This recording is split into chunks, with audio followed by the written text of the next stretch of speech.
तकनीकी वजहों से, फ्लाइट छूट जाने की वजह से मैं आ नहीं पाया। इस बार इस आयोजन में जबलपुर फिर दूसरी बार आने का मौका मिला। ये जबलपुर मध्य प्रदेश का वह इलाका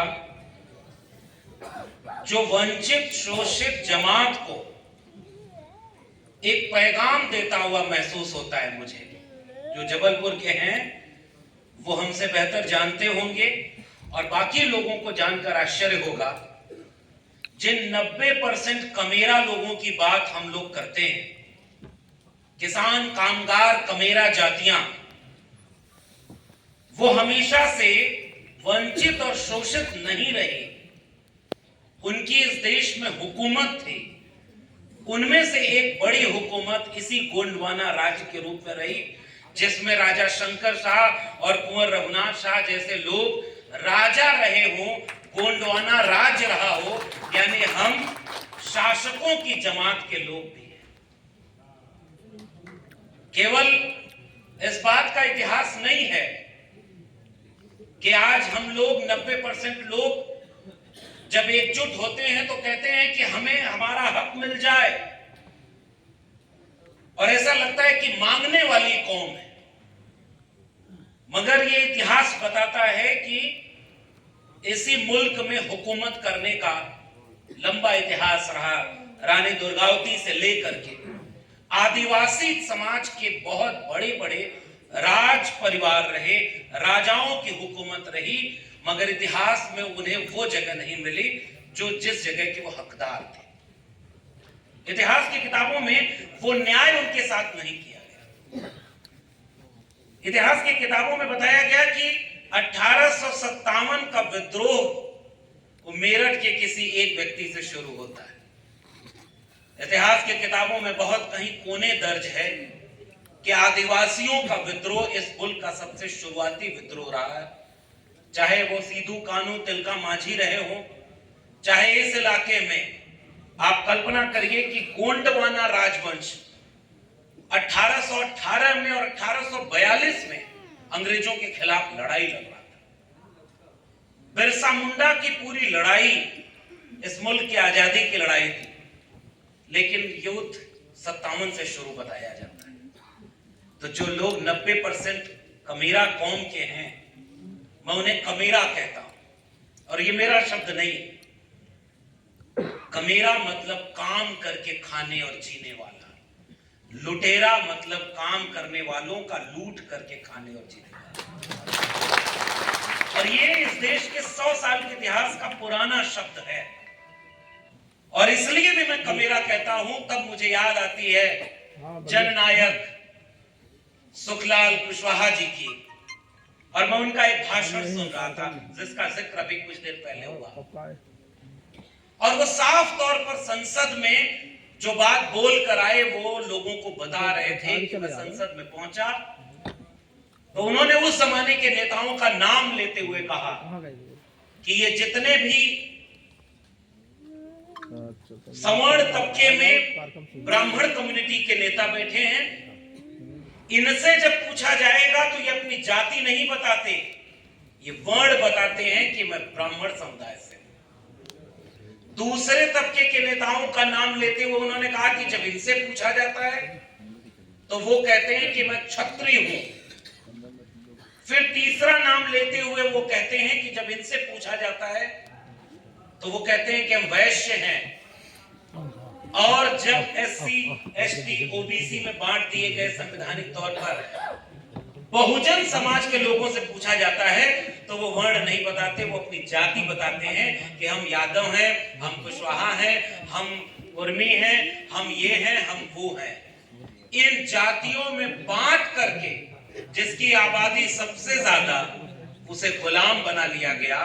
हम चाहते हैं कि इन सबको एक पहचान मिले, और उस पहचान को चाहे आप शूद्र कह लो, चाहे आप कमेरा कह लो, चाहे आप श्रमजीवी कह लो, वो 90% को जोड़ने की बात करने वाले जननायक का नाम सुखलाल कुशवाहा जी। और ये बात मुझे बहुत अपील करती है कि वो अपनी जातियां क्यों नहीं बताते। हालांकि उनके यहां भी बड़े और छोटे हैं। ये वैचारिक चिंतन शिविर है। आजकल नए नए बाबाओं का प्रवचन देख रहे होंगे आप लोग भी। उसमें एक बाबा बैठकर प्रवचन करते हुए कह रहा है कि मैं तो उसमें भी बहुत श्रेष्ठ हूं, ये दूसरी तीसरी चौथी वाली जाति के लोग तो मुझसे छोटे होते हैं। तो बांटा उसमें भी, लेकिन जब पहचान बतानी होती है तो वो अपनी एक पहचान बताते हैं। और जिन जातियों को 3743 जातियां तो मंडल कमीशन में ओबीसी में बांट दी गई। किसने बांटा? और मैं जिस राज्य से चल के आया हूं, आपका पड़ोसी उत्तर प्रदेश, आजकल वहां तो नारा कुछ और चल रहा है, बंटोगे तो मुझे कहना भी अच्छा नहीं लगता। हम पूछना चाहते हैं कि ये बांटा किसने? 3743 जातियों में ओबीसी को, 1200 से ज्यादा जातियों में शेड्यूल कास्ट को, शेड्यूल ट्राइब को, और लगभग 6000 से ज्यादा जातियों में बांट दिया गया। मैं सुखलाल कुशवाहा जी को जब पढ़ रहा था, सुन रहा था, तो मुझे महसूस हो रहा था कि एक ऐसा चिंतक, विचारक, जो इतने गूढ़ प्रश्न को संसद में खड़े होकर पूछ सकता, और वो एकजुट होने की बात करते हैं। इसलिए मैंने कमेरा शब्द का इस्तेमाल किया। सिद्धार्थ जी अभी इस आयोजन में आते हुए, और मदन जी पहले भी बता रहे थे कि ये कोई सभा या रैली का कार्यक्रम नहीं है, ये चिंतन शिविर है। कई 100 किलोमीटर दूर से सब लोग अलग अलग जिलों से आए हैं। तो मुझे लगता है कि यह मंच वह मंच होना चाहिए जहां कुछ बहुत गंभीर विषयों पर मंथन हो। और अगर चिंतन शिविर है तो इस कार्यक्रम के बाद जब यहां से कारवां आगे बढ़े तो जरा एक सवाल पूछा जाए। 500 से ज्यादा सांसद आज भी हैं, बहुत वैचारिक अच्छे लोग भी हैं, मगर किसी के सांसद भवन और उनके नेता के भवन का नाम फूले भवन अब नहीं है। तो ये बदलाव क्यों आया? और क्या सोच करके जननायक सुखलाल जी ने अपने भवन का नाम फूले भवन रखा था? और मैं बधाई देना चाहता हूं, राजनीतिक विरासत संभालना आसान काम होता है, सांस्कृतिक और वैचारिक विरासत संभालना बहुत कठिन काम होता है। और सिद्धार्थ जी वो विरासत संभालने का काम करना चाहिए।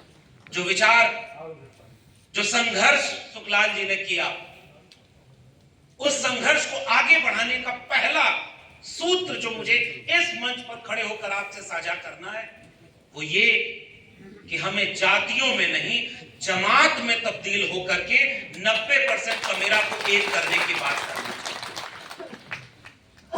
और ये बात कोई नई बात नहीं है। हजारों साल का संघर्ष हमारा एकजुट करने का रहा है।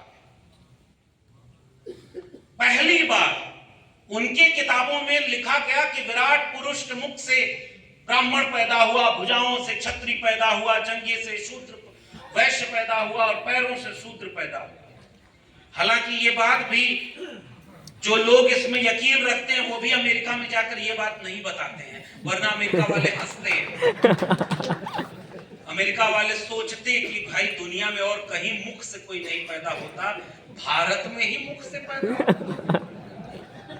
और ये बात किसने पूछी? मैंने नहीं पूछी, क्योंकि इस कार्यक्रम के बाद मुझे भी दिल्ली लौटना है।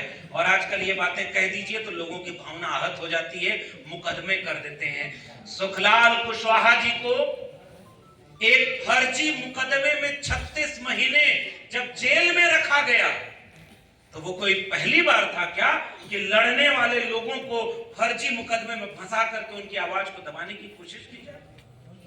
न वो पहली बार था और न वो कारवां भी रुका है। हमारे लोग आज भी इसके शिकार हो रहे हैं।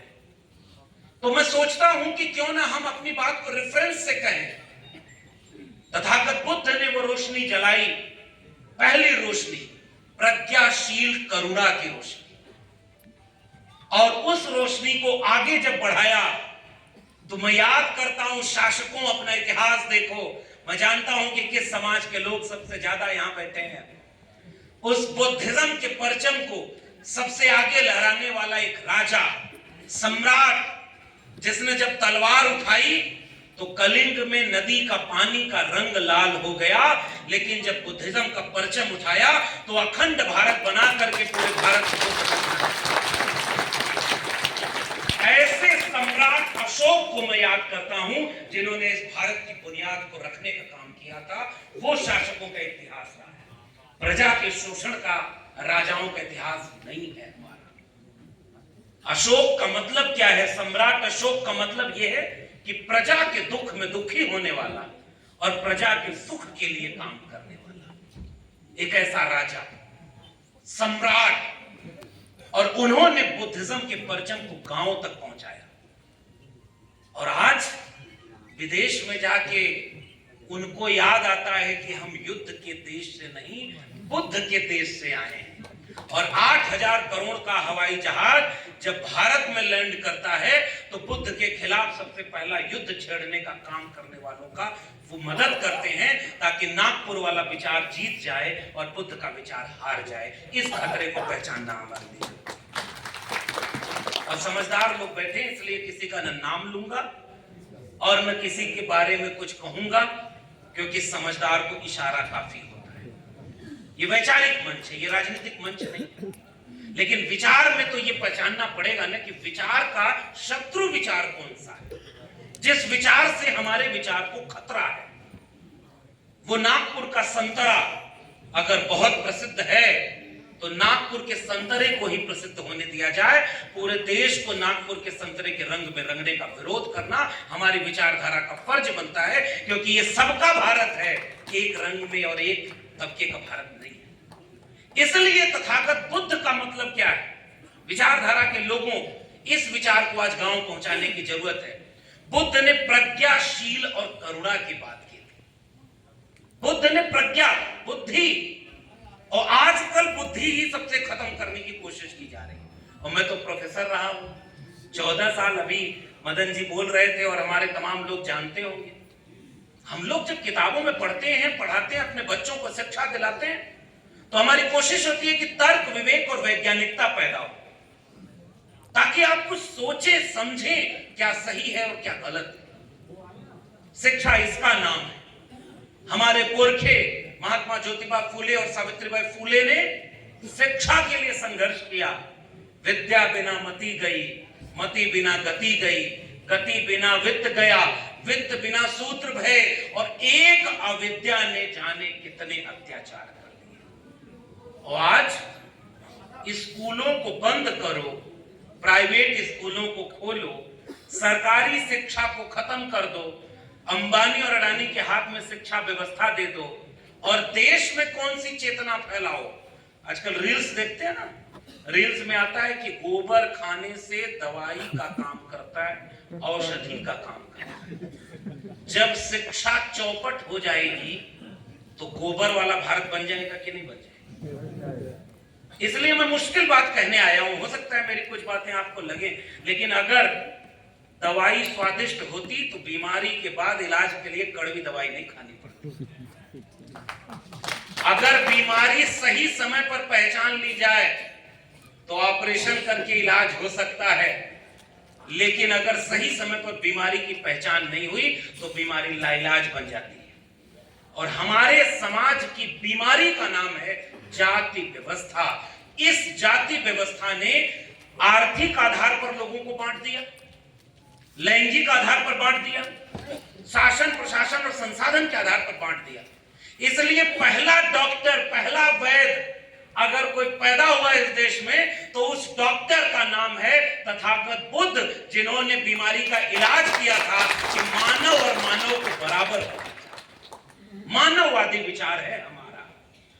उस विचार को आगे बढ़ाया, मौर्य वंश के उन तमाम शासकों ने आगे बढ़ाया। लेकिन फिर दूसरी तरफ की विचारधारा का हमला और विचारों का संघर्ष। हमारे प्रोफेसर साहब बैठे हुए हैं, बहुत शानदार काम सावित्रीबाई फूले और महात्मा फूले पर करते हैं।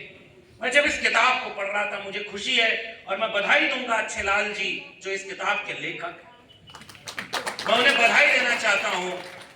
और मेरी किताब अगर आपका मन करे तो पढ़िएगा। मैं अपने से कैसे कहूं कि मेरी किताब है, इसलिए कुछ बात तो संकोच में कहना पड़ता है, लेकिन मौका मिले तो ये किताब जरूर लीजिए। लीजिएगा, कहीं मिले तो इसे पढ़िएगा और पहचानिएगा कि उस बीमारी को कितने विपरीत समय में इन डॉक्टरों ने इलाज करने की कोशिश की थी। उनका नाम है सुखलाल जी, और ये सुखलाल जी उस बीमारी को पहचान गए थे। एक भाषण में सुखलाल जी बोलते हैं कि तुम रोटी की चिंता करते रह गए। सुनिएगा कभी, मैं जब से सुना हूं मैं सोचता हूं कि कितना दूरदर्शी विचार, कितने दूर तक के विचार को समझने वाले व्यक्ति थे। उन्होंने कहा कि हमारे समाज को इतना कमजोर कर दिया गया कि वो दिन रात केवल रोटी की चिंता करता है। और उस सभा में आए हुए लोगों से हाथ उठवाकर उन्होंने कहा कि संकल्प लो, नेता पैदा करो जो तुम्हारे पेट को रोटी पैदा करने का काम अपने आप कर देगा, लेकिन रोटी पैदा करोगे तो उसकी गुलामी का शिकार हो जाओगे, क्योंकि नेता फिर कोई और हो जाएगा। तो नेता पैदा करने की एक प्रयोगशाला का नाम सुखलाल जी। और मैं ये बात देख करके बहुत सुखद आश्चर्य में था। कौन थे सुखलाल जी? मैं इतिहास जब पढ़ रहा था, अभी इस किताब को पढ़ भी नहीं पाया हूं, पता चलता है कि उनके पूर्वज किसी और की जमीन पर, अधिया पर, हमारे पूर्वांचल में बोला जाता है अधिया पर जमीन लेकर के मेहनत कर। यहां क्या बोलता है? बटाई। वही अधिया, आप सब समझ ही गए, आधा मेरा आधा मालिक का। जिसने मेहनत किया वो आधा लेगा, और जिसके खेत है वो पूरा लेगा। एक समय तो ऐसा भी था कि उसी खेत में बेगारी करो, 2 वक्त की रोटी मिल जाए तो भी एहसान मानना। लेकिन वहां तक तो अब उस लौटिए उस कथा पर, उस कहानी पर, उस किस्से पर। जिस बार फसल अच्छी हुई, क्योंकि इनके परिवार ने बहुत मेहनत की, तो फसल लहलहाई, तो जिसका खेत था उसका मन मचल गया कि अब ये पूरी फसल हम ले लेंगे, अब तुम्हें नहीं देंगे। तो जो कमेरा कौम होती है, जो शासक वर्ग से पैदा हुई है, वो जुल्म और ज्यादती को सहना कभी सीखी नहीं। इनके परिवार ने भी विद्रोह किया कि जो हमारी मेहनत है उसका फल हमें लेना होगा। लेकिन ताकतवर सामंती जातिवादी लोगों ने परिवार को अपने गांव से, ये कहानी सही है ना? और वहां से जीवन के शुरुआती सबक उन्होंने लेके, संघर्षों से ही कोई बड़ा बनता है। और मैं क्यों कह रहा हूं कि ये किताब केवल एक किताब क्यों है, और ये भी सामान्य किताब है, मैं इसे बहुत अच्छी किताब नहीं मान रहा हूं, क्योंकि इससे भी बहुत बेहतर किताब होनी चाहिए। अगर सुखलाल कुशवाहा जी के आप सच्चे वारिस हैं तो पतले पतले लेख लिख करके अपने समाज को बताइए कि वो केवल कुशवाहा समाज के नेता नहीं थे, वो 90% कमेरा लोगों के नेता थे, और उन्होंने क्या विचार इस देश को लगाने थे। पूरे लड़ाई में कहीं भी अपने समाज की लड़ाई नहीं। और मैं शुक्रिया अदा करता हूं पूरे मदन जी और सिद्धार्थ जी का कि इस कार्यक्रम में लक्ष्मण यादव को मुख्य अतिथि बनाया है। यही तो एकता हमारी और आपकी है, ताकि विचारों का एक रिश्ता हमारा हो। और इसलिए मैं ये पैगाम यहां पर ही साझा कर सकता हूं कि हम और आपका रिश्ता कैसे विचारों का रिश्ता है। हमारा आपका रिश्ता जाति का रिश्ता नहीं है। जाति में तो उन्होंने बांटा। उसी खेत में काम करने वाले हमारे लोग, किसान कमेरा लोग, चाहे वो गाय भैंस चराए, तो एक गाय भैंस चराया, दूसरे ने भेड़ चराया, उसकी जाति अलग कर दी, तीसरे ने बकरी चराया, उसकी जाति अलग कर दी। उसी खेत में किसी ने सब्जी पैदा किया तो उसकी जाति अलग कर दी। उसी खेत में किसी ने और अनाज पैदा किया तो उसकी जाति अलग कर दी। खेत में किस चीज से फसल पैदा होगी उसका जो यंत्र बनाया उसकी जाति अलग कर दी। उसका काम जिसने किया, कपड़े का काम किया, उसकी जाति अलग कर दी। और हमारा ही देश एक ऐसा है कि जहां पेशे से जातियां तय हो गई, और जो जो काम करता उसी जाति में उसको बांट दिया। तब मुझे मेरा पुरखा ज्योतिबा फूले फिर याद आते हैं, जैसे बाल काटना नाई का धर्म नहीं धंधा है, कपड़े का काम करना धोबी का धर्म नहीं धंधा है, लकड़ी का काम करना बढ़ई का धर्म नहीं धंधा है, वैसे ही दान दक्षिणा के नाम पर वो वाला काम करना उनका धर्म नहीं धंधा है। ये इशारा, और ये बात मैं नहीं कह रहा हूं, महात्मा ज्योतिबा फूले ने लिखा है। जिस किताब में उन्होंने लिखा है और भारत सरकार ने उसे प्रचारित किया है, उसे पब्लिश किया, प्रोफेसर साहब जानते हैं। और जब जब महात्मा फूले की जयंती आती है तो नागपुर की विचारधारा वाले लोग भी उनकी फोटो पर माला जरूर पहनाते हैं। और अभी 3 जनवरी को माता सावित्रीबाई फूले की जयंती थी। यही 3 जनवरी, आज 5 जनवरी। तो जब प्रधानमंत्री जी भी उनकी अगर बधाई दे रहे हैं, तो मैं भी एक सवाल क्यों न पूछ दूं कि अगर राष्ट्र माता क्रांति ज्योति सावित्रीबाई फूले आपके लिए भारत के राष्ट्र निर्माता हैं, तो मेरा सवाल का जवाब दो। स्कूल में शिक्षा देने जब वो जाती थी तो उनके ऊपर मैला कचरा और गोबर कौन फेंकता था? अब इसको सोचिएगा, समझिएगा। आज धर्म के नाम पर लड़ाया जा रहा है कि सब हिंदू बनाम मुस्लिम। हमारे उत्तर प्रदेश में आइए, खुदाई चल रही है। पहले भारत जोड़ो अभियान से भारत का संविधान बना, और आजकल भारत खोदो अभियान चल रहा है। लेकिन मैं आपसे पूछना चाहता हूं कि शिक्षा की ज्योति किसने जलाई? शिक्षा की ज्योति जलाने वाली सबसे पहली मशाल तो ज्योतिबा फूले और सावित्रीबाई फूले। और जब शिक्षा देने वो जा रहे हैं तो इस बात से कौन परेशान हुआ और क्यों उसका विरोध हुआ? इस बात से मैं शिक्षा वाली अपनी बात, आज के विषय पर अपनी बात रखना चाहता हूं। और आज मैं तो प्रोफेसर भी नहीं हूं, हमारे और सम्मानित लोग आए हैं, मैं उनका भी स्वागत करता हूं मन से। मुझे अच्छा लगा कि सिद्धार्थ जी को एक बार आप लोग इसलिए भी बधाई दीजिए कि केवल मध्य प्रदेश के लोगों को नहीं जुटाया है, पूरे देश के विचारधारा के लोगों को।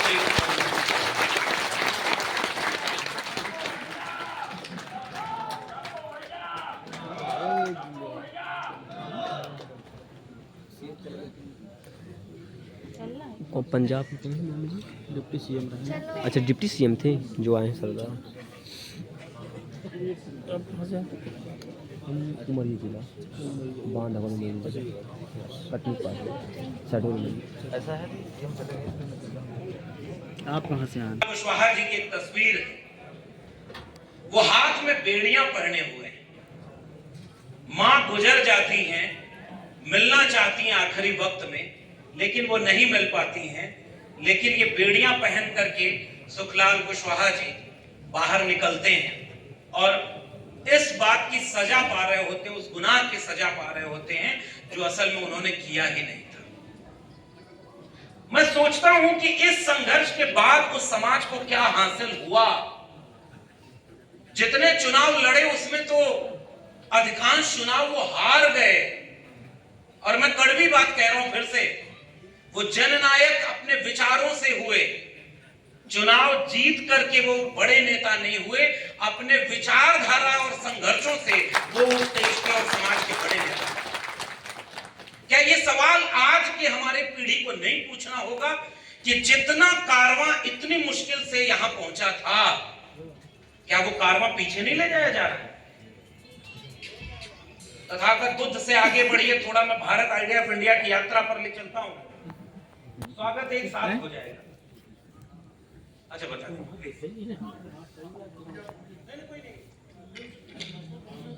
मित्रों, हम सबके बीच में हम सौभाग्यशाली हैं कि पंजाब से चल करके आए सुखविंदर जी रंधावा जी, पूर्व मुख्यमंत्री और उप मुख्यमंत्री और वर्तमान के सांसद आदरणीय सुखजिंदर सिंह जी रंधावा जी का इस मंच के माध्यम से सबकी तरफ से मैं आपका बहुत बहुत अभिनंदन करता हूं। साथ ही कांग्रेस कमेटी के सम्मानित जिला अध्यक्ष द्वय आदरणीय जैन साहब, आदरणीय शर्मा जी, हमारे पूर्व मंत्री आदरणीय लखन धनधूरिया जी, साथ में आए भाई सम्मत सैनी जी, आप सबका बहुत बहुत अभिनंदन, धन्यवाद। प्लीज समाज करिएगा प्रोफेसर साहब, प्लीज। नहीं कोई बात है, हम लोग तो 1 घंटे की क्लास लेने का अनुभव है ही। और बहुत सम्मानित लोग हैं, मैं अपनी तरफ से भी आप सबका बहुत स्वागत करता हूं। और मैं जो बात कह रहा था,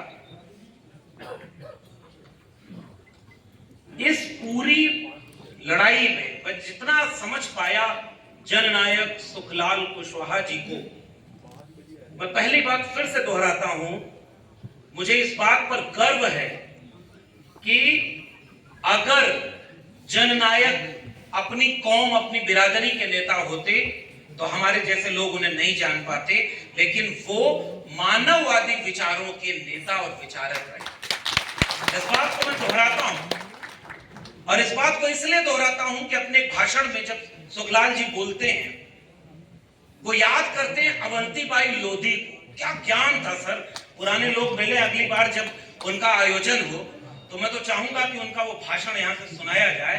कई बार आज से 50 साल पहले वो बातें करके वो अपने समाज को जगाना चाह रहे थे, जिसको आज भी कहने में हमारी हिम्मत नहीं होती।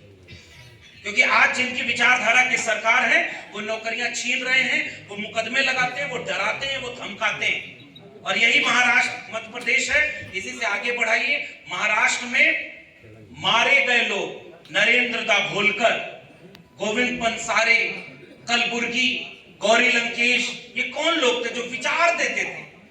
लेकिन जो विचार को विचार से नहीं जीत पाते, वो हिंसक हो जाते हैं, वो हिंसा का रास्ता अख्तियार कर लेते हैं। और इसीलिए आप सोचिए, एक बड़ी पुरानी कहावत है, हिंदी में उसका अर्थ समझिएगा। एक बार एक कवि को राजा ने फांसी दे दी, क्योंकि उसने अपने वक्त के राजा से सवाल पूछा था कि तुम ये जो कर रहे हो वो गलत कर रहे हो, ये क्यों कर रहे हो? कुछ दिन बाद उसकी बेटी ने अपनी मां से पूछा कि मेरे पिता को उस राजा ने फांसी क्यों दी? बहुत गौर से समझिएगा, चिंतन शिविर है ये। मां ने कहा कि क्योंकि तुम्हारे पिता की लिखी हुई एक कविता राजा को पसंद नहीं आई थी। बेटी ने तुरंत कहा, अगर मेरे पिता की कविता उसे पसंद नहीं थी तो वो दूसरी कविता लिख देता। इस बात के लिए उसने मेरे पिता की जान क्यों ले ली? और आज क्या ये वक्त नहीं है कि जिनको जेल में होना चाहिए वो हुकूमत कर रहे हैं, और जिनको हुकूमत करना चाहिए वो अपने हक मांगने के लिए भी ऐसा कर रहे हैं कि अच्छा जाति जनगणना ही दे दो, अच्छा हमारी गिनती ही करा दो, कौन कहां पहुंचा? ये विचार इसी चिंतन शिविर में होना चाहिए। इसलिए मैं जब इस जननायक को पढ़ रहा था तो मैं देख रहा था कि अवंतीबाई लोधी का जिक्र है, मानवर कांशीराम, जिनकी राजनीतिक प्रयोगशाला से निकले थे, सुखलाल जी। मानवर कांशीराम को मैं याद करता हूं अपने वैचारिकी में, लेकिन उस वैचारिकी में जिसमें तथागत बुद्ध उस कारवां को आगे बढ़ाए। अलवार, नैनार, सिद्धनाथ 6वीं शताब्दी, 7वीं शताब्दी, 10वीं शताब्दी तक जाकर के इस देश में न्याय और समता की लड़ाई लड़ी गई थी। और पुराने लोगों को पढ़िएगा, इस इतिहास को नौजवानों से परिचित कराइएगा। और उसके बाद एक पुरखा कबीर हमारा पैदा हुआ, जिसने इस मानववादी विचार की लड़ाई को आगे बढ़ाया। आइडिया ऑफ इंडिया को समझिए कि हम कहां खड़े हैं, हम किस सफर से यहां तक चलकर आए।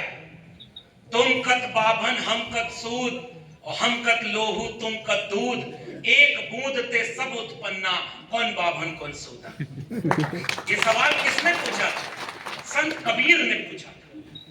काकर पाथर जोड़ के मस्जिद लई चिनाए, ताचड़ मुल्ला बाग दे, क्या बहरा हुआ खुदाए, तो पाथर पूजे हरि मिले, तो मैं पूजूं पहाड़, ताते ये चाकी भली, पीस खाए संसार, अरे इन दोन राह न पाई, हिंदुन की हिंदुआई देखे तुर्कन की तुर्काई, अरे इन दोन राह न पाई।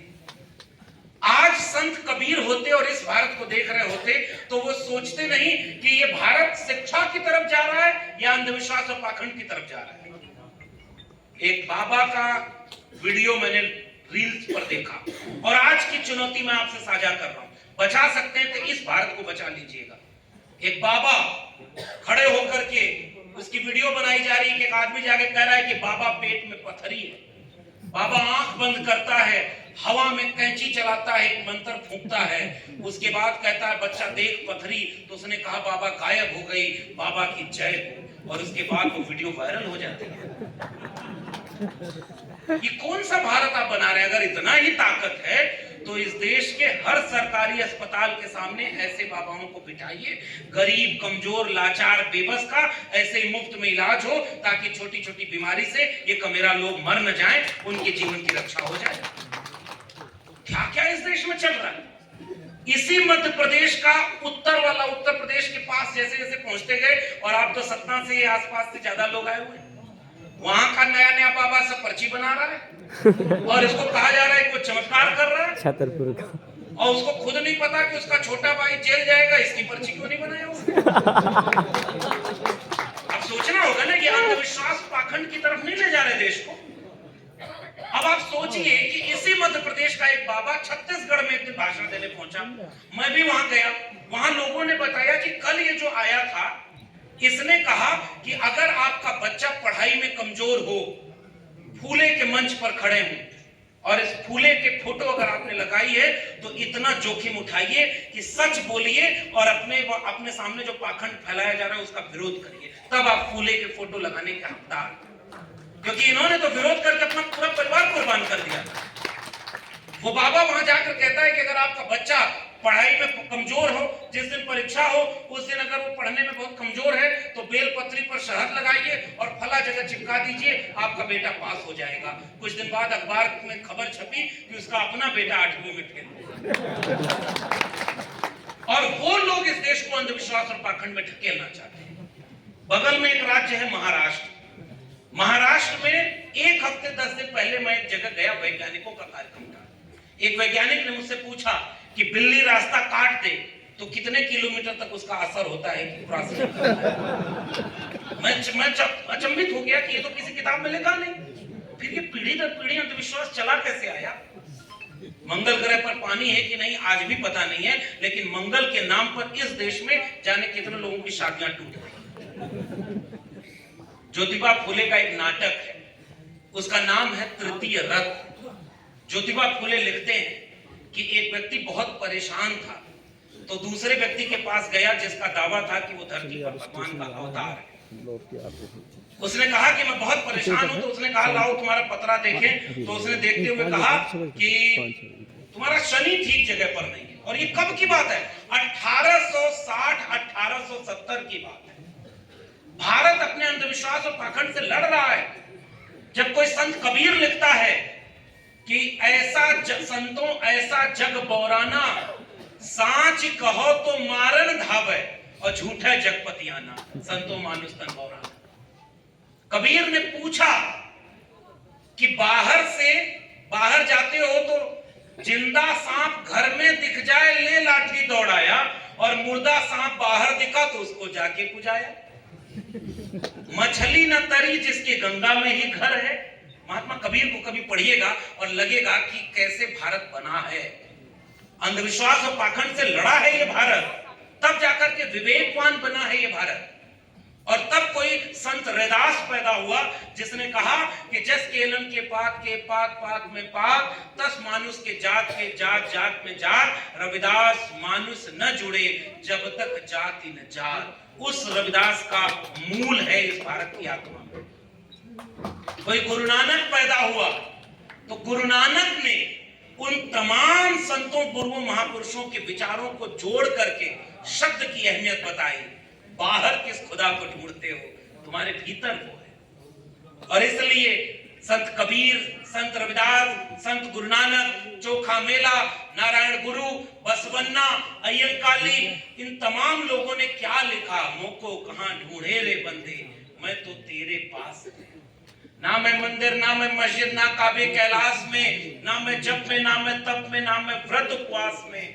खोजी हो तो तुरते मिले हो पल भर की तलाश में। और कहें कबीर सुनो भाई साधो, मैं तो हूं विश्वास। और आज 2024 के भारत को केवल मजहब के नाम पर लड़ाया जा रहा है ताकि सामाजिक न्याय का विचार और आंदोलन इस देश से खत्म कर दिया जाए। इसीलिए रोज हिंदू मुसलमान के नाम पर लड़ाया जा रहा है। और जैसे ही आप हिंदू बन जाएंगे तो फिर ये वाली लड़ाई कहां जाएगी जो सुखलाल जी लड़ना चाह रहे थे। सुखलाल जी अपने भाषण में एक जगह बोलते हैं कि बताओ, हाथ उठाकर बताओ कितने लोगों के घरों में ज्योतिबा फुले और सावित्रीबाई फुले की फोटो लगी है। पुराने लोग जानते होंगे, वो अपने रैलियों में हाथ उठवा देते थे। अब आजकल तो भाई सिद्धार्थ जी ने एक आयोजन किया, लगा कि चलना चाहिए, थोड़ा इमोशनल जुड़ाव होगा, चले आए होंगे। मुझे नहीं पता कि आप लोग इस विचार को कितना मानते हैं। मैं उम्मीद करता हूं कि अगर लगी होगी तस्वीर तो अच्छी बात है, और अगर न लगी होगी तो जननायक सुखलाल कुशवाहा को पहली श्रद्धांजलि ये कि अपने घर की बड़ी दीवार पर ज्योतिबा फुले और सावित्रीबाई फुले की फोटो लगा। जिस व्यक्ति के नाम पर हम यहाँ जुटे हैं उसके विचार को तो गांव-गांव ले जाना हमारी जिम्मेदारी है।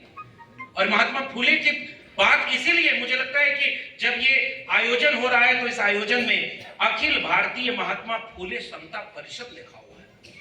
और इसलिए महात्मा फुले का विचार क्या है, उस विचार को आगे बढ़ाने का काम संत कबीर, संत रैदास, गुरु नानक, बुल्ले शाह, बाबा फरीद, मन चंगा तो कठौती में गंगा, यहां से चला था ये भारत और वहां पहुंच गया कि मैं न आया हूं न बुलाया हूं, मुझे तो मां गंगा ने बुलाया है।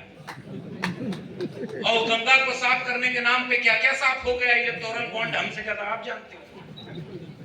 चंदा दो धंधा लो, धंधा करना है तो चंदा दो। और ये केवल इसलिए लड़ाई लड़ाई जा रही है कि इस देश के 90% कमेरा लोगों को उनका हक न मिले।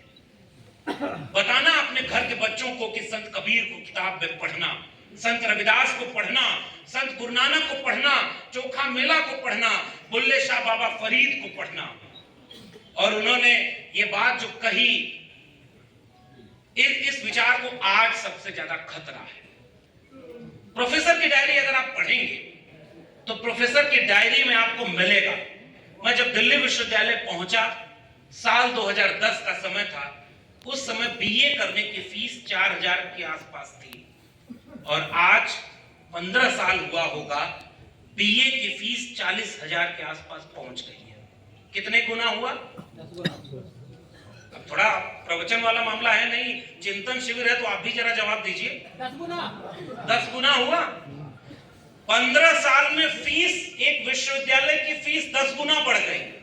हाथ उठाकर बताइए कितने लोगों की नौकरी की सैलरी पिछले 15 साल में 2 गुना हुई हो? किसी की हुई क्या? कोई किसान यहाँ ऐसा बैठा है कि उसकी आमदनी खेती में जो पैदा होती थी वो पिछले 10 साल में दुगुना हुई है? कोई है क्या?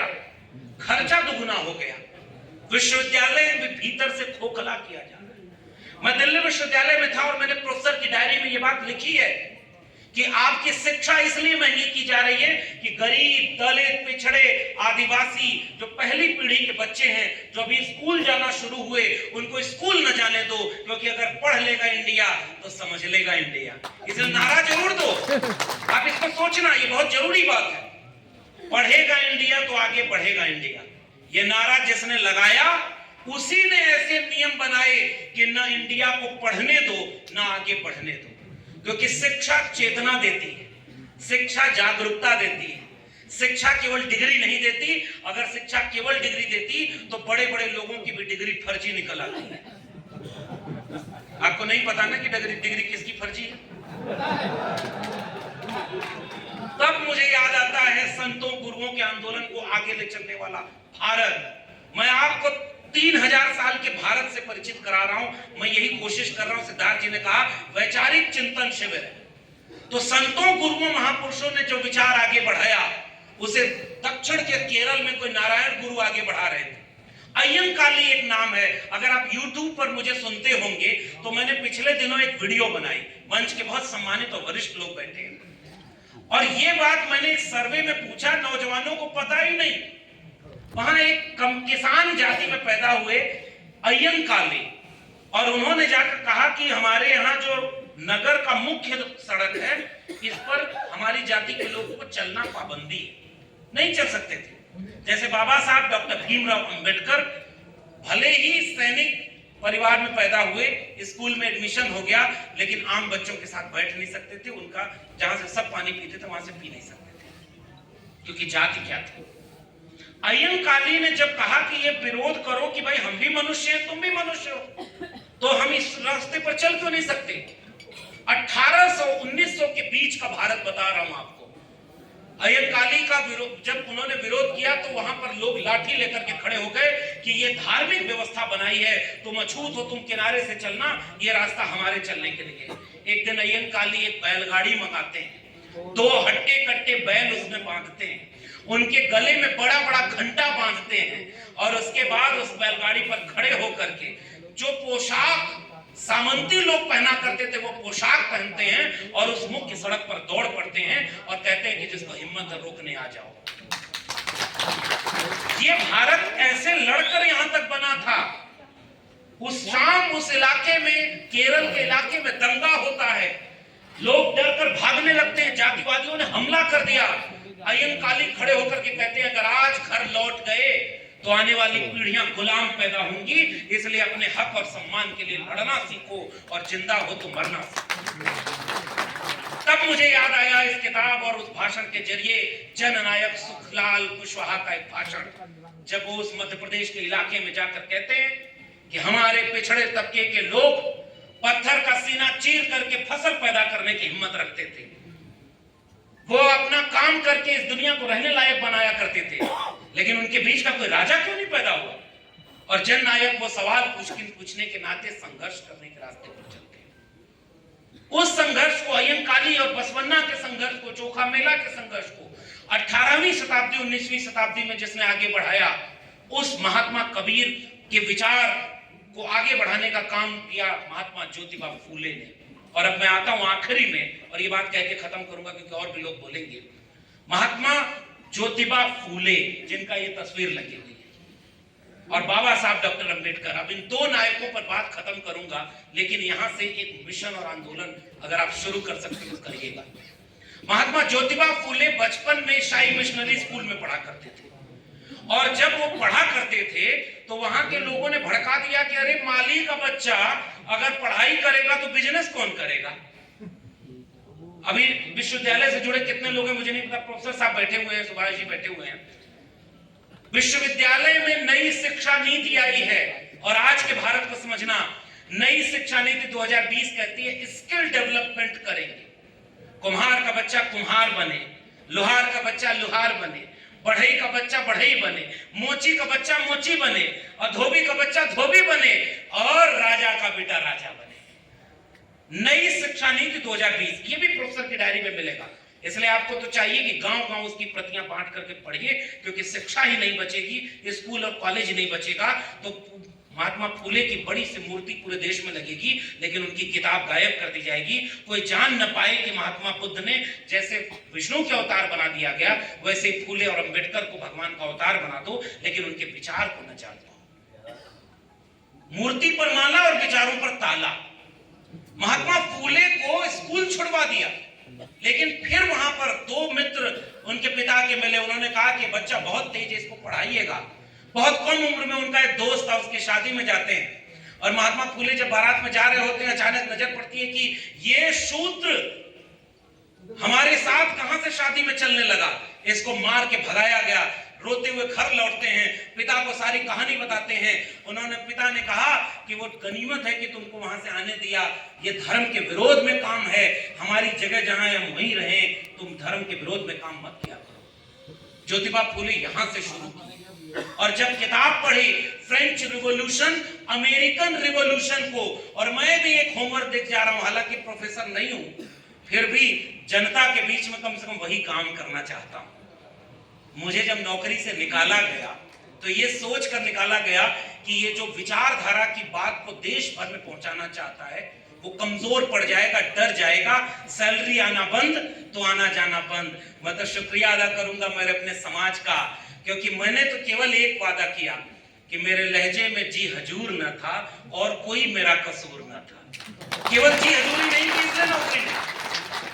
मैं सोचता हूं कि महात्मा ज्योतिबा फूले ने कोई नौकरी की थी क्या, लेकिन विचारधारा की बात ऐसी की कि हम जैसों को नौकरी भी ऐसे पुरखों की वजह से मिल पाई है, वरना हम भी आजमगढ़ के किसी खेत में जाकर वहां पर किसानी कर रहे होते या गाय भैंस चरा रहे होते। अब उस ज्योतिबा फूले के संघर्ष को आगे बढ़ाया, स्कूल खोलने की बात की। आखिरी के 15 मिनट में और लूंगा और इस विचार को समझिएगा। जब स्कूल खोलना हुआ, पहली बार अछूत बच्चों को शिक्षा का अधिकार नहीं था, और अछूत है तो स्कूल में नहीं जा सकते, पढ़ाएगा कौन? लड़कियों को शिक्षा का अधिकार नहीं था।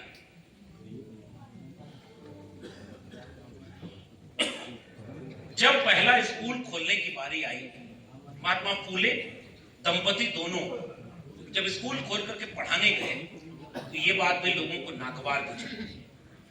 उन्होंने उनके पिता को भड़काया। पिता ने कहा कि या तो अपना स्कूल चुनो या अपना घर चुनो। बताइए हाथ उठाकर ज्योतिबा फूले ने क्या चुना था? वो अच्छे पुत्र भी हो सकते थे, वो अपने घर में रहकर अपने पिता की बात मान गए होते तो भारत ऐसा नहीं बन पाया होता। मैं सुन रहा था जननायक सुखलाल कुशवाहा को, अपने भाषण में एक जगह वो बोलते हैं, बड़ी रैली है और सर पूरा बाल उनका काला है, दाढ़ी काली है, और तेवर में बोल रहे होते हैं, अरे इस किसान जात के लोगों, शुक्रिया अदा करना ज्योतिबा फूले और सावित्रीबाई फूले का। अगर वो स्कूल न खोले होते तो हम सब्जी पैदा कर रहे होते, गाय भैंस चरा के दूध बेच रहे होते, हम यहाँ पर सांसद विधायक और इस देश को चलाने वाले लोगों में नहीं शामिल हो पाए। वो तेवर जब मैंने देखा तो मैंने कहा वो विरासत है जो सिद्धार्थ जी आपको आगे बढ़ानी है। राजनीति तो आएगी जाएगी, चुनाव आएंगे जाएंगे, और मैं तो उनको याद करता हूं जो सबसे ज्यादा चुनाव हारे थे लेकिन जनता के दिलों को जीत लिया और आज भी जननायक बनकर के आपके दिलों में बैठे, क्योंकि इन्होंने विचारधारा का संघर्ष किया। महात्मा फूले और ज्योतिबा फूले सावित्रीबाई फूले ने शिक्षा की लड़ाई लड़ी और लड़कियों को, हर जाति की लड़कियों को पढ़ाने का मौका मिला। पढ़ना आप जाकर के प्रोफेसर की डायरी आपको मिलेगी, मदन जी बताएंगे। अब जो है नई शिक्षा नीति कहती है कि फीस महंगी कर दो। ज्योतिबा फूले और सावित्रीबाई फूले स्कूल खोले तो निःशुल्क खोले थे और उसके बाद 1848 में पहला स्कूल खोला गया। ज्योतिबा फूले अपनी पत्नी को पहले पढ़ाते हैं और उसके बाद दोनों मिलकर के अपने आगे वाले बच्चों को पढ़ाते हैं। यहाँ पुरुष ज्यादा दिख रहे हैं क्योंकि पुरुषों ने क्रांति अपने ऊपर ले ली है और अपने घर की महिलाओं को अपने घर में रखा है। बाद में यही लोग जाके कहेंगे हम तो सब समझते हैं, हमारे घर वाले नहीं समझते।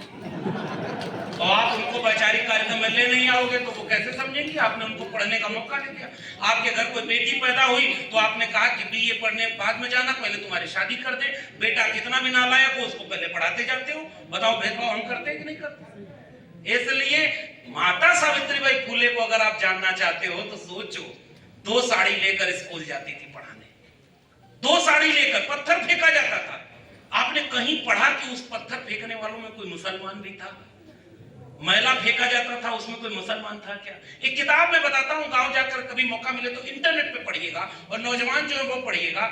सुनील खिलनानी की किताब है जिसका नाम है इनकैर्नेशन। उसमें बिरसा मुंडा और तमाम लोगों के ऊपर चैप्टर है। ज्योतिबा फूले और सावित्रीबाई फूले का जो चैप्टर है ना, उसमें पोस्टर बनाया गया है।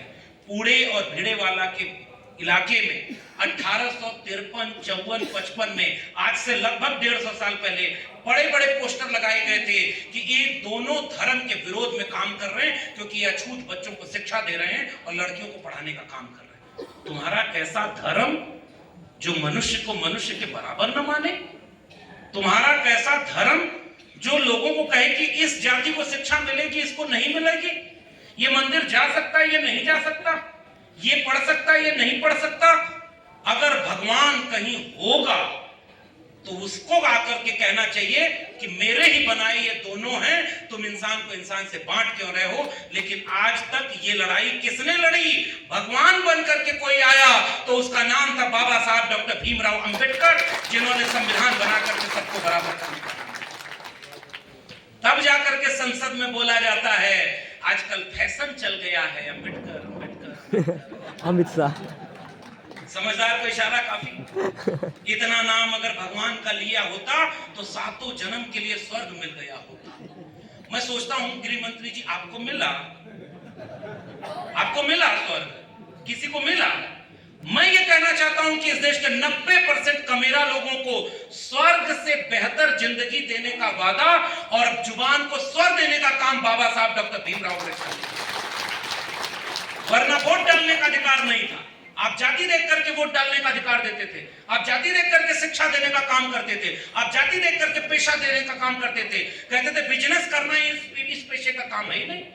बताओ, आप मध्य प्रदेश के लोगों बहुत अलग नहीं हो। मेरे उत्तर प्रदेश में तो जातियों के नाम पर गालियां बनी है। बताओ आप क्या बनी है कि नहीं बनी है? कहावतें और मुहावरे बनी है कि ये अगर शुभ काम करने जा रहे हो और फला जाति का आदमी सामने आ गया तो जतरा बिगड़ जाएगा। बताओ कहे कि नहीं? मेरे उत्तर प्रदेश के पूर्वांचल में गाली बनाई कि अहिर गड़रिया कुर्मी चोर और धर सारे का टंगरी तोड़। आप सोचिए ये गाली किसने बनाई? किसी मुसलमान ने बनाई थी क्या? आज आप मजहब के नाम पर लड़ा रहे हो। ये इतिहास इस देश का बराबरी का नहीं था, बांटा गया। इसलिए विचारधारा के लोगों, मेरा लगभग वक्त पूरा हो गया है। मैं आखिरी में आपसे कुछ बातें कह के विदा लेना चाहता हूं। बाबा साहब डॉक्टर भीमराव अंबेडकर उस विचार को आगे बढ़ाना चाहते थे और एक और नायक का, आपके अपने समाज कुशवाहा समाज के एक नायक का नाम लेना चाहता हूं। जिस समय सामाजिक न्याय की लड़ाई समाजवादियों ने आगे बढ़ाई, डॉक्टर राम मनोहर लोहिया, और ये तो जबलपुर है, श्रद्धेय शरद यादव जी का भी ये कार्य क्षेत्र और जन्म स्थल रहा है। मैं उन्हें भी यहाँ से याद करना चाहता हूँ। शरद यादव जी दिल्ली में एक कार्यक्रम में, हमने दिल्ली में पहली बार दिल्ली विश्वविद्यालय में शरद यादव को बुलाया था, जिग्नेश मेवानी और कई लोग आए थे, और पहली बार बहुजन सम्मेलन वहां किया जिस विश्वविद्यालय ने मंडल कमीशन का विरोध किया था, हमारे आरक्षण का विरोध किया था जिन लोगों ने। और याद करना ओबीसी समाज के लोगों, आपके मंडल कमीशन का विरोध किसी मुसलमान ने किया हो तो जरा उसका नाम बताना मुझे, किसी ने किया क्या? तो फिर आपको धर्म के नाम पर मुसलमान दुश्मन है, खतरा कौन है? ये बात तो समझनी होगी। हमारा खतरा वो है जो हमारे बच्चों की शिक्षा छीन रहा है, हमारा खतरा वो उससे है जो हमारे बच्चों का रोजगार छीन रहा है। और इसलिए शरद यादव ने कहा कि जाति नहीं जमात में बदलो और 90% कमेरा लोगों एक हो जाओ। अब उस इतिहास को आखिर में आपको छोड़कर जा रहा हूं। बाबा साहब डॉक्टर भीमराव अंबेडकर का संविधान एक वादा था कि बचा तो लेना संविधान को, और ऐसा भारत आप ले आए कि 2024 का चुनाव इस बात के लिए लड़ा गया कि 400 सीट चाहिए था कि संविधान बदलना है। बताओ उसको सजा दे पाए क्या? और मध्य प्रदेश के लोगों सबसे ज्यादा ताकत किसने दी? अब मैं और कुछ कहूंगा नहीं, मैं तो उत्तर प्रदेश से आता हूं तो इसलिए थोड़ा बोल सकता हूं कि अगर उत्तर प्रदेश में आधी से ज्यादा सीटों पर रोका नहीं गया होता तो अब तक इस देश में संविधान खत्म करके नागपुर का वो संविधान लागू कर दिया गया होता जिसकी मनुस्मृति किताब। और इसलिए मैं आखिर में याद कर रहा हूं कि संघर्षों को बचाएगा कौन? क्या लौटकर सुखलाल कुशवाहा वापस आएंगे? क्या लौटकर वो पुराने लोग वापस आएंगे? बाबा साहब अंबेडकर वापस आएंगे? संसोपा ने बांधी गांठ, पिछड़ा पावे 100 में 60, डॉक्टर राम मनोहर लोहिया का नारा, उस नारे को कैसे आगे बढ़ाया हमारे वैचारिक लोगों ने। और मैं नाम ले रहा हूं, प्रोफेसर साहब जान जाएंगे तो बताइएगा, इन्होंने किताबें उस पर लिखी हैं कि 100 में 90 शोषित हैं और शोषितों ने ललकारा है, और धन धरती और राजपाट में 90 भाग हमारा है, 10 का शासन 90 पर नहीं चले। वो उत्तर भारत की परंपरा जिसमें शहीद बाबू जगदेव प्रसाद कुशवाहा हुए, कर्पूरी ठाकुर हुए, महामना रामस्वरूप वर्मा हुए, चंद्रिका प्रसाद जिज्ञासु हुए, तब जाकर के 90% कमेरा लोगों की बात हुई। और जगदेव बाबू इसी समाज से आते थे, और बिहार में सामंतियों ने उनके साथ क्या किया आप जानते होंगे, उनको मार डाला, शहीद करना पड़ा। वो बिहार लेनिन कहे जाते थे। आज शहीद जगदेव प्रसाद कुशवाहा के सपनों के भारत को बचाना हमारी जिम्मेदारी। कर्पूरी ठाकुर नाई जाति के थे। आखिरी में 2-4 मिनट और लेता हूं, बस आखिर का बात खत्म करूंगा। इनका भाषण नहीं और लोग भी हैं, थोड़ा सा नहीं। देखिए, जो चालाक वक्ता होता है वो बीच बीच में ऐसा खेल करता है ताकि लोग ही कहें, और इसलिए मेरे ट्रैप में ना आइए, और भी सम्मानित लोग हैं वो लोग भी बोलेंगे। मैं आखिर में कुछ जरूरी बात है वो कह देना चाहता हूं। कर्पूरी ठाकुर नाई समाज से आते थे और उत्तर प्रदेश में मुख्यमंत्री थे राम नरेश यादव। आजकल कुछ ओबीसी को ये भ्रम होता है कि हम तो ताकतवर हैं, हमें कौन शूद्र बनाएगा। समझदार को इशारा काफी। कौन कौन लोग ये समझते हैं कि हमारा कभी शोषण तो हुआ ही नहीं। उन लोगों को याद दिलाता हूं, इतिहास भारत का, दिल्ली से चमड़ा भेजा संदेश, बार बनावे कर्पूरी और भैंस चरावे राम नरेश। सोचिएगा, यह अपमान किसी मुसलमान ने किया क्या? जोर से बोलिए, ये गाली किसी मुसलमान ने दी? नहीं। ये किसी दलित ने दी? ये किसी आदिवासी ने दी? फिर कौन दिया है? ये हमसे बेहतर आप समझ गए होंगे। इसलिए दुश्मन पहचानो, वो आएंगे बताने कि तुम्हारा धर्म खतरे में है। मैं आपसे बताने आया हूं आपके बच्चों की कलम खतरे में है, शिक्षा खतरे में है, रोजगार खतरे में है। और इतिहास जानिए, आरक्षण कहां से आई? कर्पूरी की मां, और उसके आगे गाली दी थी। वो आरक्षण बाबा साहब अंबेडकर ने संविधान में दिया ओबीसी समाज के लोगों। संविधान नहीं था तो किसान का बेटा किसान बनता था, कुम्हार का बेटा कुम्हार बनता था, और बहुत मुश्किल से कोई राजा बन पाया। जो राजा थे उनको गुलाम बना दिया। संविधान आया तो ये तय हुआ कि अगर चाय वाले का बेटा भी प्रधानमंत्री बन सकता है तो दूध वाले का बेटा भी प्रधानमंत्री बनेगा। ये भारत के संविधान में। लेकिन सोचिए आज की चुनौती, और यहां मैं खत्म करना चाहता हूं, बाबा साहब अंबेडकर केवल दलितों के नेता नहीं है, ओबीसी समाज के लोगों, ज्योतिबा फूले को डॉक्टर अंबेडकर ने अपना तीसरा गुरु माना था, और वो उनकी जाति के नहीं थे। बहुत गंभीर बात कहना चाहता हूं, ज्योतिबा फूले उस जाति के नहीं थे जिससे बाबा साहब आते थे। दूसरा गुरु उन्होंने बनाया महात्मा कबीर को, वो भी उनकी जाति के नहीं थे। और पहले गुरु थे तथागत बुद्ध, वो भी उनकी जाति के नहीं थे। जाति तोड़ो, जमात जोड़ो, तब जाकर के विचारधारा का रिश्ता बनेगा। इसलिए ये जब सुखलाल कुशवाहा जी आगे बढ़ रहे थे, उन्होंने कहा समाज नेता पैदा करे, तो नेता बहुत हो गए। देश में आज क्या है, अब मैं आखिर में शिक्षा पर बात करके खत्म कर दूंगा। प्रोफेसर की डायरी जब आप पढ़ेंगे तो उसमें मिलेगा कि सिलेबस बदला जा रहा है, फीस महंगी की जा रही है, फेलोशिप घटाई जा रही है, एनएफएस किया जा रहा है। एनएफएस का मतलब समझते हैं, नॉट फाउंड सुटेबल। जो शिक्षा समुदाय से जुड़े हैं वो लोग जानते होंगे। पहले अवेलेबल नहीं थे, फिर अवेलेबल हुए तो कहा कि सुटेबल नहीं है। अब जब सुटेबल भी हो गए तो पूरी शिक्षा को अंबानी और अडानी के हाथों बेच दिया है। प्रोफेसर की डायरी में मैंने एक जगह लिखा कि एक बच्चा मेरी क्लास में सो रहा था, और मैं इस मंच पर उस कहानी को सुनाना चाहता हूँ। मैंने जब उस किताब में लिखा कि उस बच्चे को जब 2 बार 3 बार मैंने टोका कि तुम क्यों सो रहे हो, तो वो बहुत झेप गया। फिर मैंने उसको कहा कि तुम बताओ कोई बात है, तो उसने कहा नहीं बता सकता मैं यहाँ पे, बच्चे हंसेंगे। फिर मैंने कहा क्लास के बाद तुम मिलना। वो बच्चा बाहर आया, वो किसान जाति से था, जाति में उसकी नहीं बताऊंगा, आप इसे समझिए।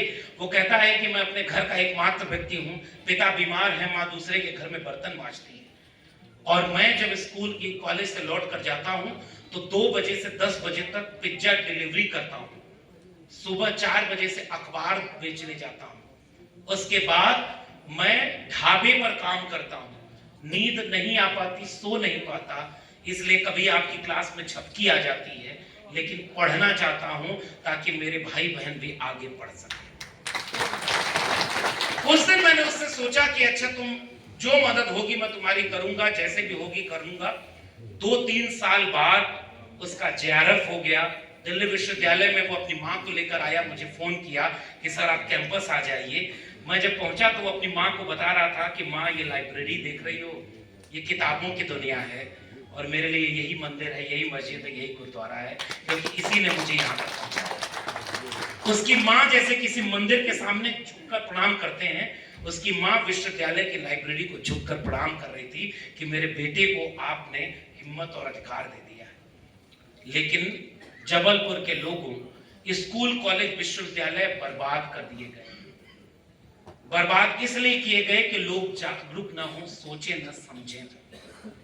और मैंने प्रोफेसर की डायरी केवल इसलिए लिखी, मैं चाहता तो चुप रह करके अपनी नौकरी बचा लेता था। मैं इलाहाबाद यूनिवर्सिटी का गोल्ड मेडलिस्ट था। और पता है एक बात और बता दूं, यादव लोग भी कभी कभी समझते हैं कि हमको कौन शूद्र बनाएगा। इसलिए भी मैं उनको कहता हूं कि हमारे उत्तर प्रदेश में मुख्यमंत्री थे, उनके बेटे विदेश से पढ़ के आए थे, और जब मुख्यमंत्री नहीं रहे तो उनका घर गंगा जल से धुलवाया, और मंदिर गए तो मंदिर धुलवाया। याद रखना, जातिवादियों की नजर में हम और आप जाति से ऊपर कभी बन ही नहीं पाते। इसलिए बाबा साहब अम्बेडकर के संविधान की नजर यह, जिसने हम सबको बराबर और सम्मान और अधिकार का नाम दिया।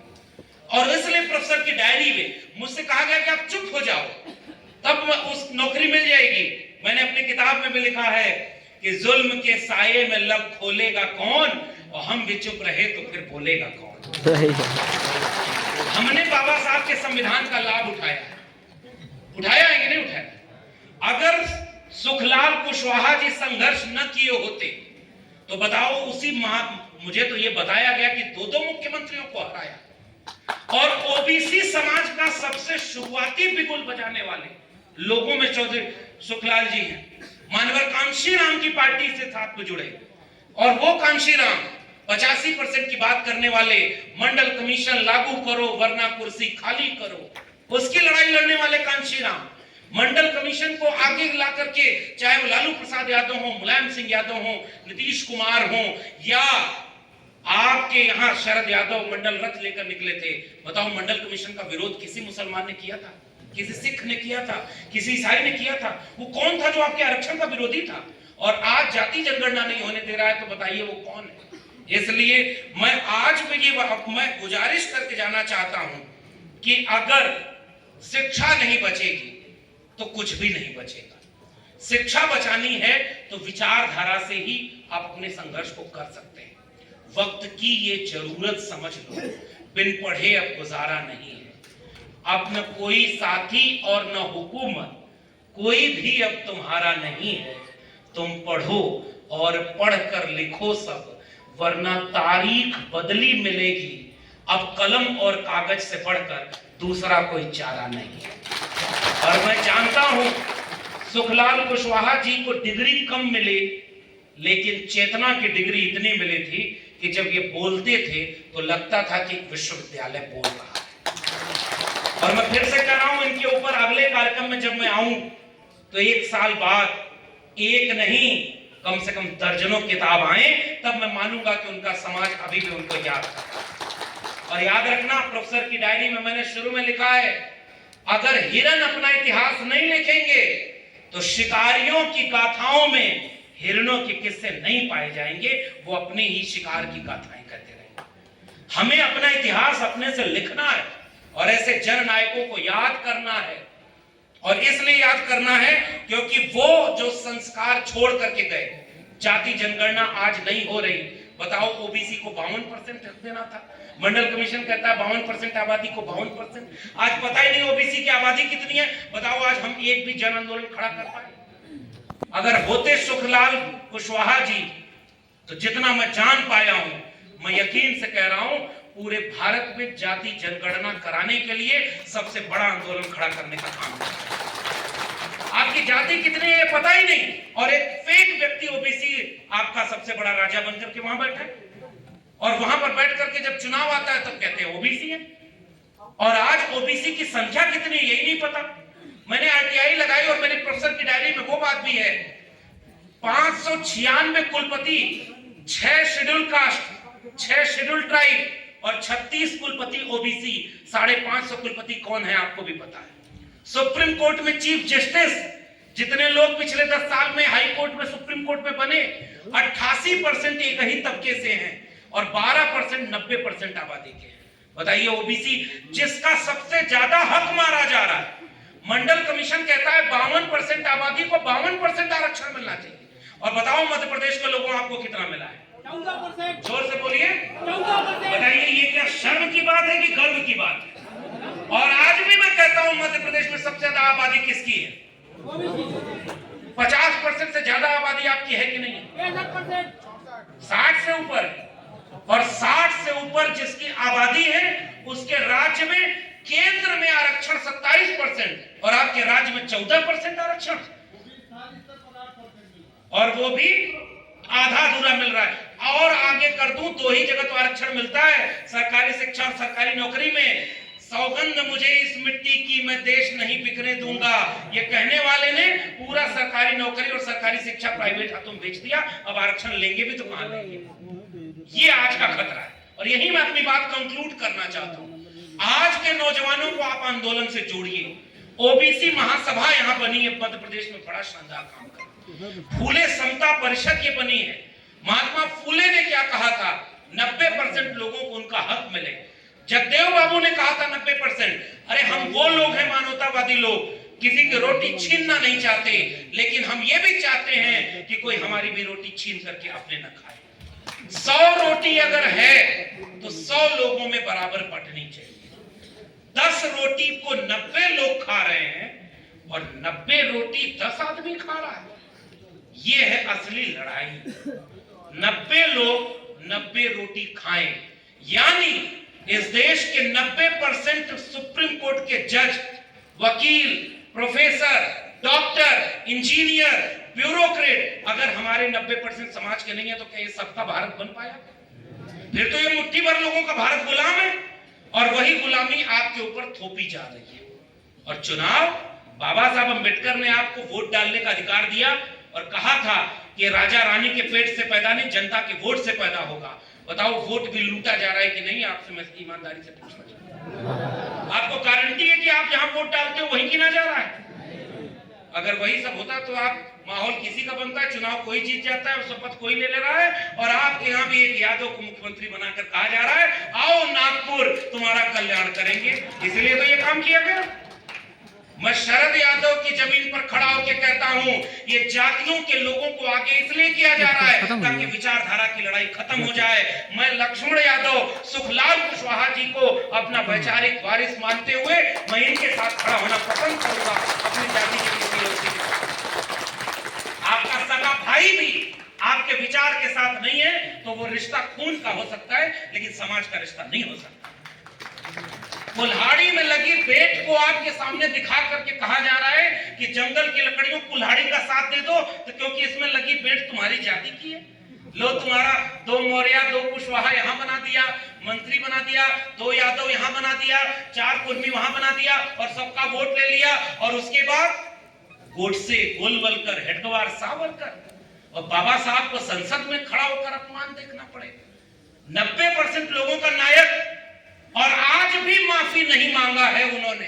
बताओ, अगर वो अंबेडकर को खत्म कर गए या मिला ले गए तो फिर अगली बार लड़ाई कौन लड़ेगा? आप ओबीसी समाज के लोग, अगर 52% आबादी 10% ईडब्ल्यूएस आरक्षण मिल गया, आरक्षण की सीमा टूट गई है, जितनी जिसकी संख्या भारी उसकी उतनी हिस्सेदारी होनी चाहिए कि नहीं होनी चाहिए? इसलिए आज अगर शिक्षा नहीं बची तो हमारे नौजवानों को पता ही नहीं कि लड़ाई कहां लड़नी है। उनके हाथ में कोई तलवार देकर के कहेगा कि जाओ धर्म बचाओ या उसकी कुर्सी बचाओ। आपका घर बचाने और इन पुरखों की विचारधारा को बचाने कौन आएगा? इसलिए समाजवादियों का नारा था इस देश में, 2 बातें हैं मोटी मोटी, हमें चाहिए इज्जत रोटी, रोटी कपड़ा सस्ती हो और दवा पढ़ाई मुफ्ती हो। आज यही दोनों बेच दिया गया। और क्या लिखा कि जिसमें समता की चाह नहीं वह बढ़िया इंसान नहीं, समता बिना समाज नहीं, बिन समाज जनराज नहीं, जो जमीन को जोते बोए वो जमीन का मालिक होए, राष्ट्रपति का बेटा हो या चपरासी की हो संतान, टाटा बिरला गरीब के बच्चे, सबको शिक्षा एक समान। ये नारा लगा करके ये भारत बना था। शिक्षा पर जो खर्चा हो बजट का 10वां हिस्सा हो, मौजूदा बजट 2.5% है, शिक्षा पर खर्चा नहीं किया जा रहा है। सबको शिक्षा सबको काम, वरना होगी नींद हराम। सबको शिक्षा दे न सके जो, वो सरकार निकम्मी है, और जो सरकार निकम्मी है वो सरकार।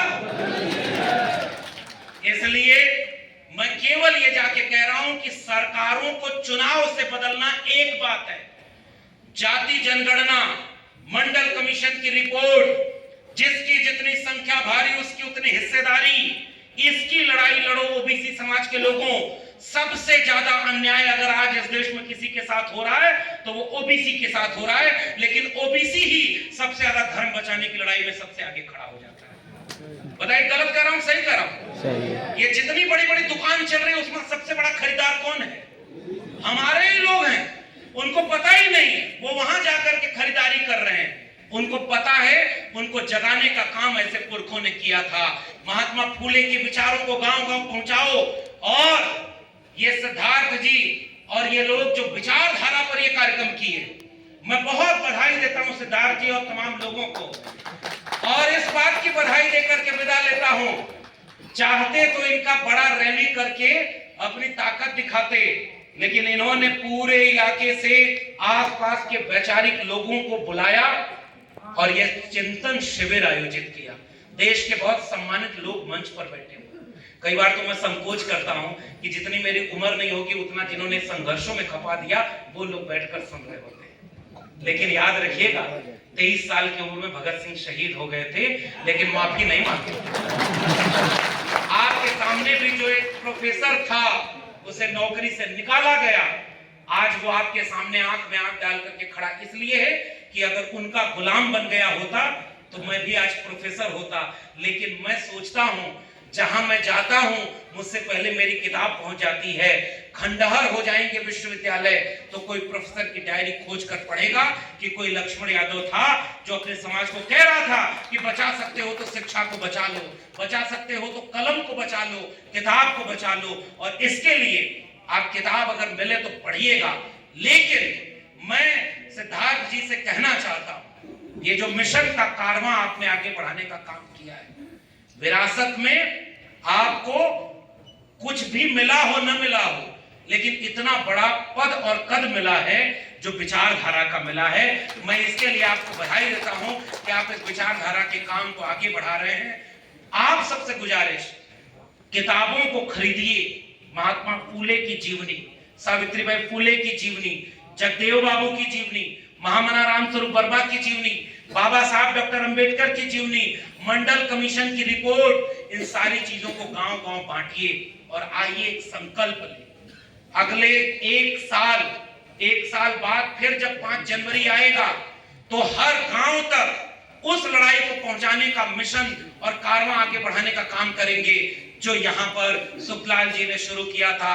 बताइए, आप तैयार हैं? ये गांव-गांव विचारधारा की लड़ाई पहुंचाएंगे। इसीलिए लेकिन भाषण सुनना आसान लगता है कि जो बोलना है लक्ष्मण यादव बोले ताकि केस मुकदमा हो तो इनके ऊपर हो। सुनने में कौन सी ऊर्जा जा रही है? इसलिए मेरे लोगों, मैं आपसे गुजारिश करता हूं, हाकिम शहर क्यों किसी बात पर अब ठौर करे, उसकी मर्जी है, जिसे चाहे उसे गौर करे। सोचते सब हैं जरूरी है बगावत, लेकिन चाहते ये है कि आगाज कोई और करे। बताओ सही है कि गलत है? कौन चाहता है कि उसके घर कोई ज्योतिबा फूले पैदा हो जाए?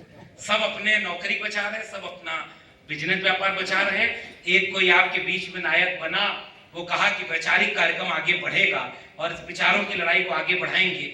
हम आपसे विचारों के रिश्ते के साथ मिलते रहेंगे, इसी उम्मीद के साथ। जय भीम, जय मंडल, जय संविधान, इंकलाब जिंदाबाद, उल गुलाम जिंदाबाद, संविधान जिंदाबाद।